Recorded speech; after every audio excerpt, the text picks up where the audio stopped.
जय हिंद दोस्तों, उम्मीद करते हैं कि आप सब बिल्कुल अच्छे होंगे। दोस्तों आज की इस वीडियो में आप लोगों को बीएसएफ की वैकेंसी के बारे में बताया जाएगा। अगर आपने मात्र 10th पास किया तो आप इस फॉर्म को फिल कर पाओगे। 20,000 से ज़्यादा सीटें जारी की गई हैं ऑल इंडिया कैंडिडेट के लिए। आप इंडिया में कहीं से हैं तो आप इस फॉर्म को फिल कर पाओगे मात्र 10वीं पास पर। वीडियो में लास्ट तक बने रहिएगा, सब कुछ समझिएगा अच्छे से।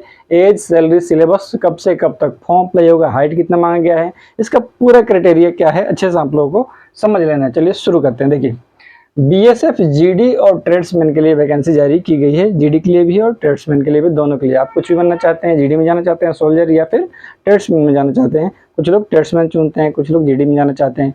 तो आप लोगों के लिए वैकेंसी है, आराम से आप इस फॉर्म को फिल कर सकते हैं। ठीक है, 2025 की वैकेंसी जारी की गई है। नोटिफिकेशन भी आउट हो चुका है ऑलरेडी। अब इसमें टोटल पोस्ट की बात करते हैं तो टोटल पोस्ट जो है वो 20,000 प्लस पोस्ट जारी की गई है टोटल। अब 20,000 से ज़्यादा भी हो सकता है, लेकिन 20,000 अभी जारी, शॉर्ट नोटिफिकेशन में 20,000 दिखा रहा है कि 20,000 प्लस सीटें जारी की गई हैं।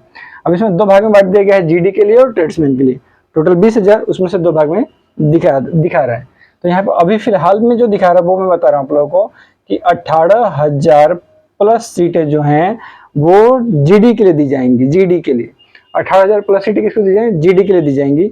और 2,000 के समथिंग जो सीटें होंगी वो ट्रेड्समैन को दी जाएंगी। ठीक है, तो ज़्यादा सीट किसके लिए? जीडी के लिए 18,000 प्लस, और 2,000 सीटें जो होंगी वो ट्रेड्समैन को दी जाएंगी। ठीक है, तो आप लोगों को अपने हिसाब से, जो आपका चॉइस है उस हिसाब से आप लोग इस फॉर्म को अप्लाई करोगे। जीडी का जो एज रखा गया है वो 18 साल से लेकर 23 साल एज रखा गया है। 18 साल कम से कम और 23 साल अधिक से अधिक होना चाहिए। और ट्रेड्समैन के लिए जो एज रखा गया है वो 18 साल कम से कम और 25 साल अधिक से अधिक आपका एज होना चाहिए। अब इसमें जो छूट मिलता है, ओबीसी को 3 साल का और एससी एसटी को 5 साल का, वो छूट भी इसमें मिलेगा। तो अब यहाँ पे 3 साल ओबीसी का छूट अगर ऐड कर देते हैं तो 23 और 3 कितना हो जाएगा? 26 साल हो जाएगा। और यहाँ पे 3 साल जोड़ देंगे तो इनका हो जाएगा 28 साल। तो 5 साल इनका जोड़ देंगे दोस्त, क्योंकि एससी एसटी को 5 साल का छूट दिया जाता है और ओबीसी को 3 साल का छूट दिया जाता है। तो उस हिसाब से आप लोग अपना एज जो है वो काउंट करके और फॉर्म आप लोग डालोगे। यहाँ तक समझ में आ गया आप लोगों को? अब यहाँ पे जो छूट जो मिलेगा उसके लिए मैंने लिखा है यहाँ पे कि ओबीसी के लिए 3 साल, और एससी या फिर एसटी हैं तो 5 साल का छूट दिया जाएगा। यहाँ तक समझ में आ गया होगा आप लोगों को। अब सिलेक्शन प्रोसेस की बात करते हैं कि सिलेक्शन प्रोसेस क्या है।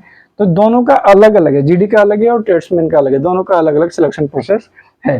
तो रिटन टेस्ट तो दोनों में होगा, उसके बाद में फिजिकल भी दोनों में होगा। ट्रेड्समैन में जाओ या फिर आप जीडी में जाओ, दोनों में होगा। लेकिन फिजिकल के बाद में मेडिकल हो जाएगा जीडी के लिए, और फिजिकल के बाद में क्या हो जाएगा आप लोगों का? ट्रेड टेस्ट देना पड़ेगा। अगर आप ट्रेडमैन से जाओगे तो फिजिकल होगा, फिजिकल के बाद में ही जस्ट ट्रेड टेस्ट देना पड़ता है। ट्रेड्समैन से अगर आप लोग जाते हो तो, जैसे कुक के लिए, बार्बर के लिए, वाशरमैन के लिए, इन सब के लिए अगर आप जाते हो तो पहले आपका फिजिकल होगा। फिजिकल होता है आप लोगों से क्या? ट्रेड का एग्जाम कर लिया जाएगा आपको उस हिसाब में। उसके बाद में मेडिकल होगा, फिर डॉक्यूमेंट वेरिफिकेशन, फिर मेरिट बनता है। इसके में जीडी में पहले रिटन टेस्ट, फिर फिजिकल, फिर मेडिकल होगा, फिर डॉक्यूमेंट वेरिफिकेशन, उसके बाद में मेरिट के बेस पे आपका सिलेक्शन लिया जाएगा। तो यहाँ तक तो आप लोग समझ में आ गया, कोई दिक्कत इसमें नहीं होना चाहिए। क्वालिफिकेशन का बात करते हैं तो आप 10th पास किए हैं कहीं से भी तो आप अप्लाई कर लोगे। इंडिया के होने चाहिए, आप अप्लाई आप लोग कर लोगे 10th पास अगर आप हैं तो। अब सिलेबस का बात करते हैं कि सिलेबस क्या रखा जाता है इसमें। नॉर्मल सिलेबस है, जो सिलेबस सभी एग्जाम में लगभग होता ही यही कि जीके के 25 क्वेश्चन, रीजनिंग के 25 क्वेश्चन, मैथ के 25 और हिंदी या इंग्लिश कोई एक आप चुन लीजिए। हिंदी अच्छा तो हिंदी और इंग्लिश अच्छा है तो इंग्लिश चुन लीजिए, और उससे आप 25 नंबर का एग्जाम दोगे। 100 क्वेश्चन टोटल रहेगा। 2 घंटे का आपको टाइम दिया जाएगा। तो आप लोग उस हिसाब से क्या करना है, आराम से इन सभी फॉर्मों को देख लेना है। अब देखिए यहाँ पे फिजिकल की बात करते हैं, जो भी डिपेंड करेगा वो आपका इस पे फिजिकल पे डिपेंड करेगा। बहुत सारे बच्चे यहाँ पे फिजिकल में रिजेक्ट हो जाते हैं। हाइट की बात करते हैं, हाइट का तो हाइट जो है वो हाइट जनरल, ओबीसी और एससी के लिए 170 सेंटीमीटर हाइट रखा गया है। जनरल है तो ओबीसी और एससी कैटेगरी से आते हैं तो 170 सेंटीमीटर हाइट होना चाहिए मेल कैंडिडेट जीडी के लिए। और अगर एसटी कैंडिडेट हैं तो 162.5 सेंटीमीटर आपका हाइट होना चाहिए जीडी के लिए अगर जाना चाहते हैं तो।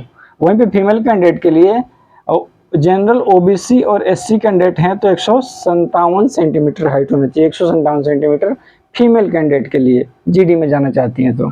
एसटी अगर हैं फीमेल तो 150 सेंटीमीटर हाइट होना चाहिए, समझ गए।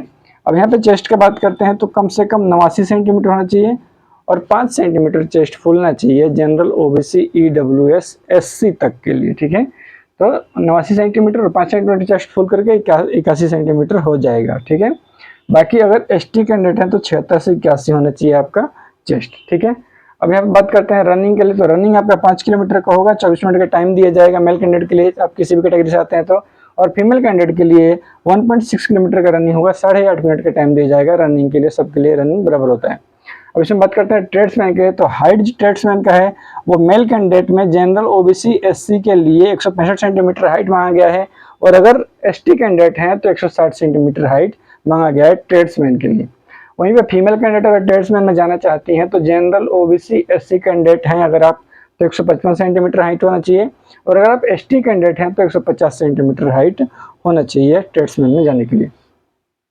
यहाँ बात करते हैं चेस्ट के लिए, तो चेस्ट ट्रेड्समैन से जो मेल कैंडिडेट जाएंगे 75 सेंटीमीटर कम से कम चेस्ट होना चाहिए और 5 सेंटीमीटर उनका क्या है चेस्ट होना चाहिए, ठीक है। तो यहाँ तक समझ में आ गया।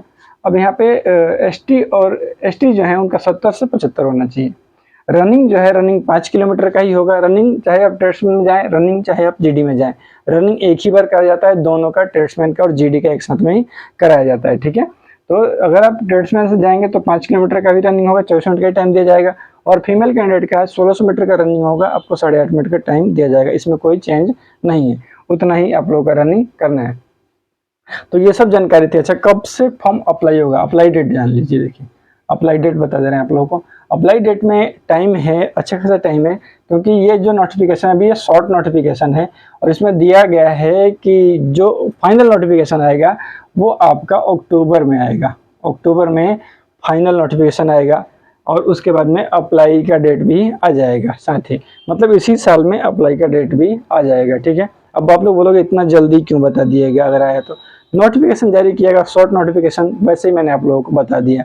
जो भी नोटिफिकेशन जारी किया जाता है उसका वीडियो मैं सबसे पहले लेकर के आता हूँ, आप लोगों तक मैं वो पहुँचा देता हूँ कि आप संतुष्ट रहिए, ये वैकेंसी आने वाली है। तो अगर वीडियो जानकारी अच्छा लगा है, वीडियो अच्छा लगा तो वीडियो को लाइक कर दे, चैनल जरूर सब्सक्राइब कीजिए।